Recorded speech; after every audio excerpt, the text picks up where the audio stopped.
Republican Senator Marco Rubio of Florida. Senator, your Twitter feed is full of your expressions of concern and also dire warnings to Floridians. One of the things you wrote this morning about the storm surge, quote, if you ignore evacuation orders, you are going to drown. I assume that these kinds of warnings need to be said this starkly because people don't necessarily heed them.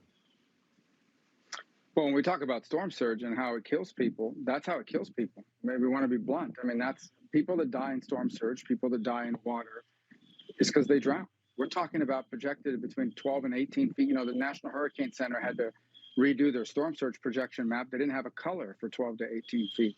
So we're seeing some of those images now. If you see some of, luckily, it looks like most people heeded those warnings. A few may not have. Obviously, some of the people sending us videos did not.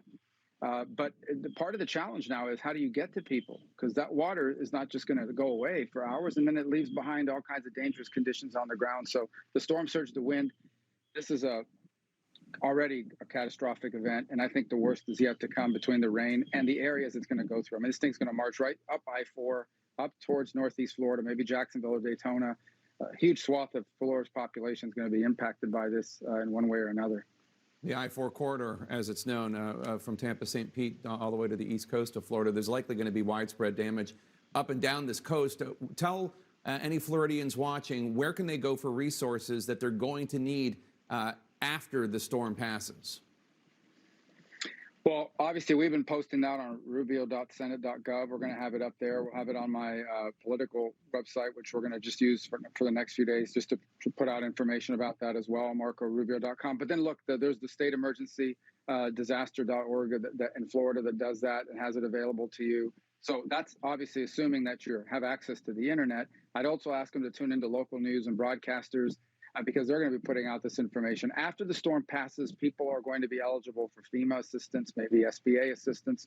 We proactively, a couple of days ahead, began to put out some of the documents that people are going to need to have to access that. We spoke to FEMA director this morning. They have simplified their process coming into the hurricane season to make it easier for people to access it. But there are going to be people left without homes, without access to money and food for a substantial period of time. And we want them to know we'll be out there helping to make those resources available after the storm has passed and conditions are safe. So Governor DeSantis recalled earlier that it took several days to reach Mexico Beach after Hurricane Michael in 2018. I assume post-storm access is a real concern. Well, there's two things that limit the access. The first, obviously, is standing water, because this is not just storm surge, it's the amount of rain. You know, this Peace River, which goes through multiple counties through Hardy and all the way up to Polk County. And the low-lying areas there are going to be flooded by both rain that's been happening now for a few days, along with the storm surge. So there's the water impediment, but then there's also road debris. One of the things we talked to FEMA about is the removal of debris is something that needs to happen, because without the debris removal, without the bulk collection, and you're moving trees and limbs and all the stuff that's on the road, you can't get emergency crews in there. You can't get power restoration going. So that's going to be one of the first tasks, once it's safe and conditions allow, is debris removal, in addition to the water situation in these low-lying areas, which could stand for some days. Industries across Florida are going to feel this storm acutely. Maxar Technologies says at least 75% of Florida's citrus belt is under threat of heavy flooding. The fertilizer company Mosaic, which is based in Tampa, bracing for substantial impact at its mining and production facilities in the state. That's obviously important because high fertilizer prices have made food prices soar worldwide.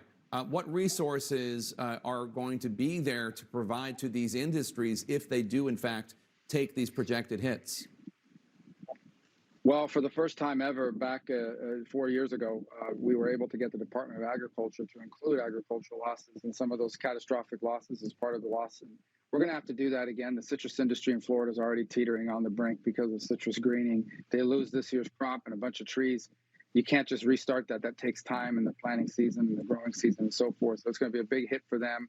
The phosphate industry, obviously, the fertilizer industry, that's a new dynamic. And there's two issues of concern there. One is environmental, the impact it might have, because that water is going to flow back in other places. And the other, as you said, is the loss of this fertilizer supply. And it's one that we're going to really have to examine. It's one of first impression. It's the first time we'll face that kind of loss, and we'll have to see how we work that into any disaster relief. It's hard to tell until there's a full assessment. This is going to be a multi-billion-dollar event, unfortunately. All right. Well, stay in touch with us, Senator Rubio. Obviously, we want to help you and the citizens of Florida get the message out as much as we can. Appreciate it. Thanks for your coverage. If Ian holds its current intensity, this will